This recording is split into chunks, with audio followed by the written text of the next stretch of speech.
Assalamualaikum warahmatullahi wabarakatuh. Jumpa lagi kawan-kawan di channel Ecomas87. Mudah-mudahan kawan-kawan semua dalam keadaan terbaik tanpa kekurangan suatu apapun. Amin ya rabbal alamin. Kawan-kawan, pagi hari ini tepatnya di tanggal berapa? 6 ya. 6 April kita kembali ke kebun. Jadi aktivitas kita insyaallah pagi ini adalah pruning sekaligus ngecek perkembangan di setiap pohonnya. Kita akan kelilingan kawan. Pagi hari ini insyaallah nanti deretan duri hitam dan musangking yang akan kita cek pertumbuhannya, sekaligus pruning ringan.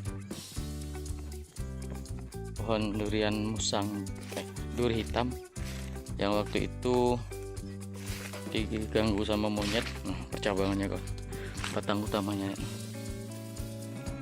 akhirnya bebelok jadi batang utama. Tapi insya Allah nanti seiring waktu batang ini nanti akan membesar sehingga akan jadi lurus juga. Ya, nanti kita sambungkan ke sini biar nambah kekuatan lagi kan kawan. Nah, ini batangnya.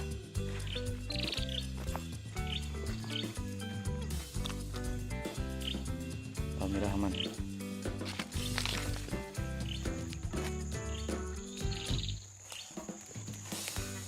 Kita cek batang berikutnya. Jadi di wilayah saya kawan-kawan di minggu ini masih turun hujan. Tanahnya juga masih lembab. Malam tadi hujannya.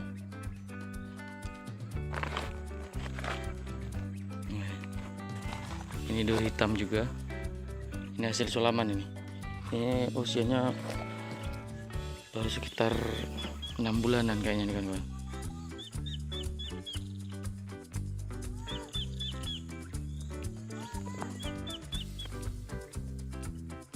Alhamdulillah aman ini.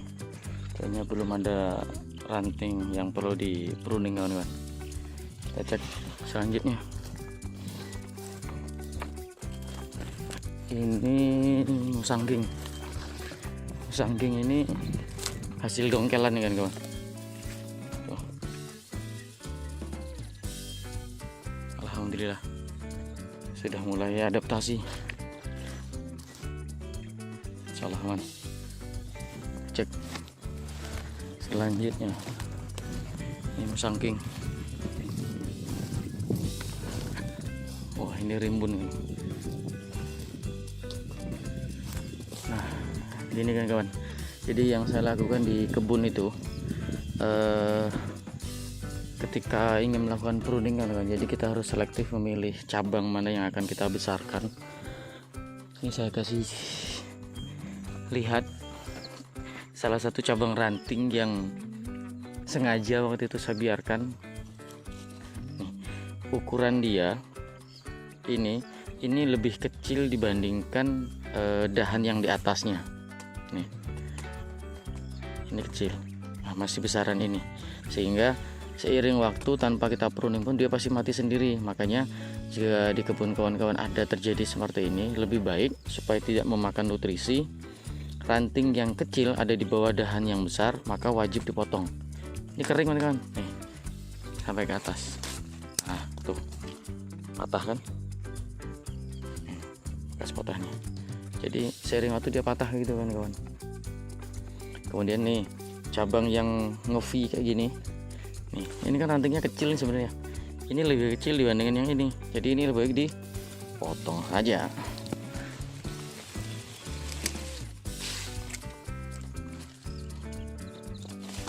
Nah nih ini juga nih,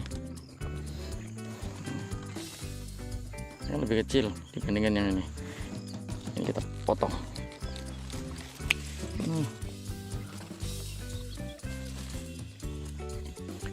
Kemudian ini kan kawan, gelap.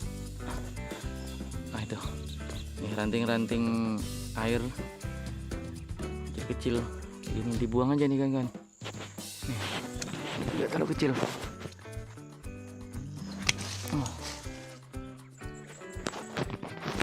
Nah, saya tunjukkan ke atas. Jadi di atas itu banyak sekali ranting-ranting kecil. Ini kita buang kan.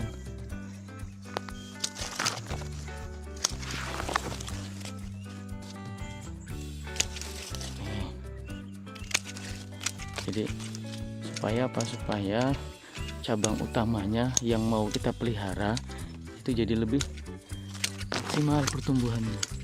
Nutrisinya itu tidak terserap dengan yang lainnya nih. Kemudian ini kan kawan,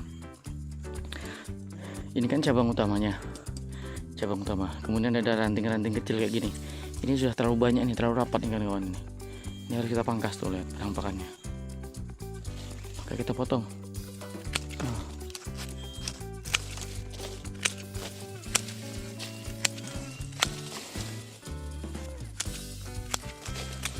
Nah kalau kayak gini, kalau nanti seiring waktu besar ya. Oh nih, ini ranting yang ini terlalu dekat ini kan kawan nih.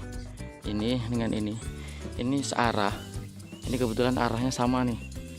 Memang dia jarak atas bawahnya agak jauh, cuman dia searah nih. Rangkainya jadinya searah, lihat, bahkan sampai bersilangan. Ini lebih kita potong.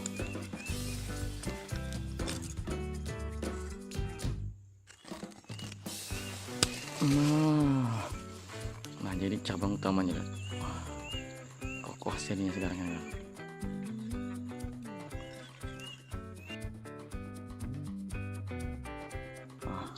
Percabangannya. Nah ini kan kawan, ada satu cabang yang ini nampaknya terlalu dekat sekali dengan tanah. Tuh. Jadi daunnya itu mulai sangat dekat sekali, nggak ada 20 cm dengan tanah. Jadi percabangan itu kayaknya nggak ada 1 meter. Nah yang saya lakukan di kebun itu, saya buat, kalau batang sebesar ini saya berani buat di sekitar 1 meter kawan-kawan. Lebih bagus di atas 1 meter, cuman kita sesuaikan dengan pohonnya ya. Nah ini jarak dari atas ini ke tanah tuh, ini paling-paling hanya sekitar 60 cm kawan-kawan.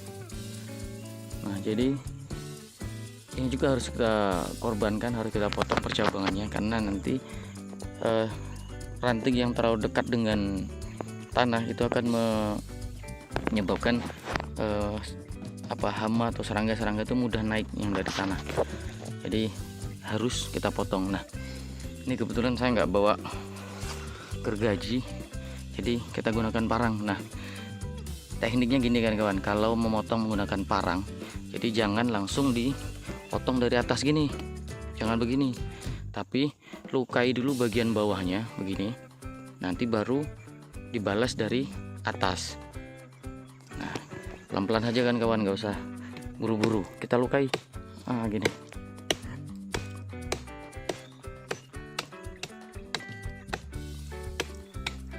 Oke, nah kita lukai kan kawan. Setelah itu baru kita balas dari atas. Nah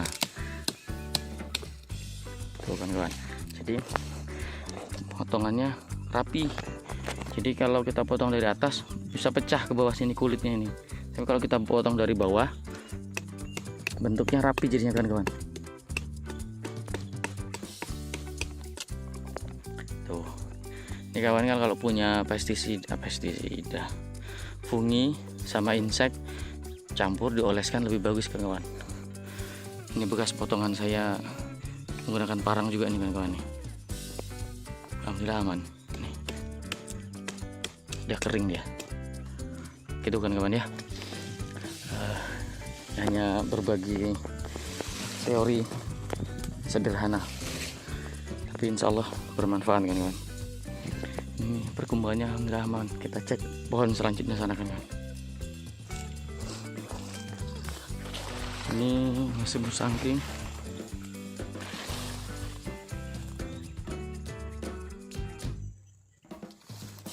Nah, ini ada cabang terlalu bawah nih kan kawan.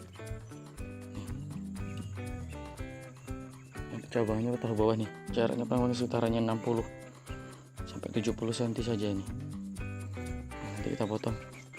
Nih ada ranting yang terlalu bengkok kayak gini, potong kawan-kawan. Nih terlalu rapat nih tuh, kawan-kawan. Jadi jangan biarkan ada rantingnya seperti ini. Nah kemudian ini mendatar kawan-kawan, tapi dilihat, nah ke atas dia lah, menjulangnya malah ke atas dia. Ini lebih baik dipotong, kita potong di sini kawan-kawan. Jadi jangan ragu kan kawan. Gitu. Kemudian kita kurangi, ini terlalu rapat nih kawan-kawan, ranting dahan-dahan kecilnya.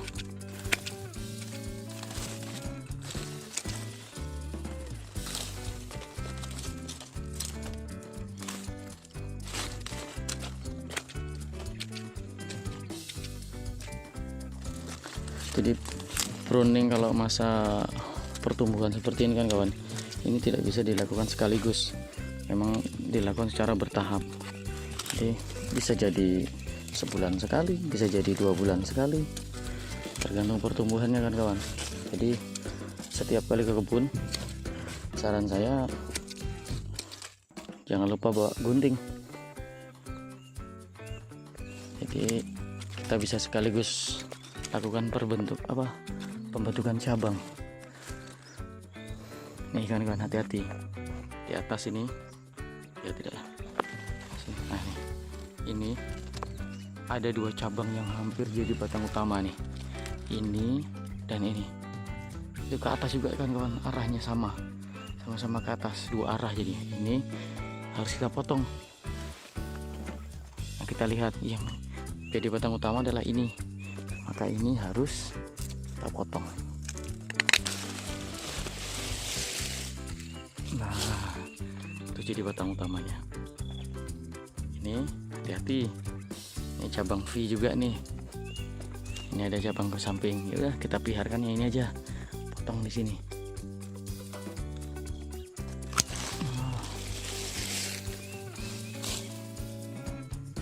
Jadi harus rajin-rajin kawan-kawan melakukan pruning supaya ini cabang yang paling bawah tadi kan kawan ya, kita potong.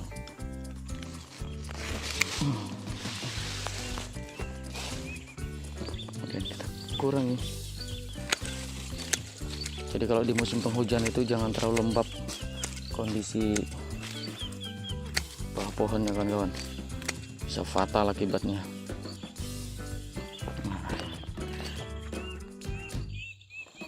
Ganteng sekarang Tuhan kan.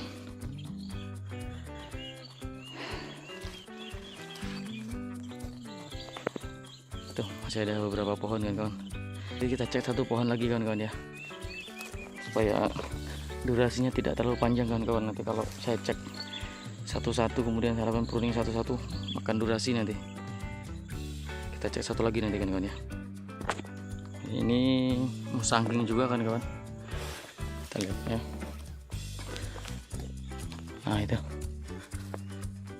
kalau dari bawah tingginya sudah hampir 1 meter percabangan paling bawahnya.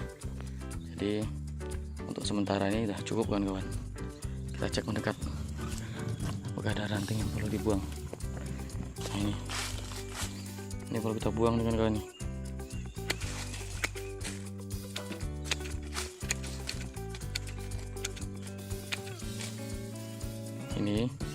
Ini ke atas, ini ke samping. Nah ini dipotong kan kawan.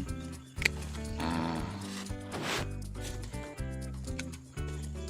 ini ke atas lagi nih kan, potong lagi di sini. Nah begitu kan kawan.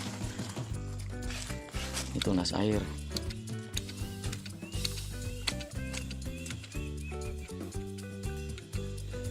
Ini juga ke atas nih. Ini ke samping. Nah potong di sini aja. Serah. Sudah ke atas kawan-kawan. Nah itu kemarin ada sangkar burung kutilang kawan-kawan, tapi sudah terbang. Kemarin memang sengaja saya biarkan.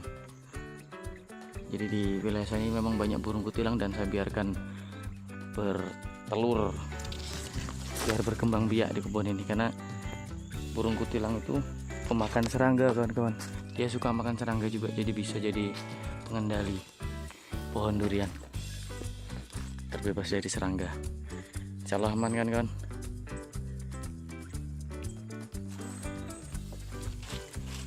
Mungkin sekian dulu kawan-kawan ya, video pruning yang saya lakukan di kebun, karena kalau harus saya videokan satu-satu pruningnya kayaknya makan durasi, bosen nanti nontonnya kawan-kawan. Yang pasti informasi yang bagikan ini, inilah yang saya lakukan di kebun.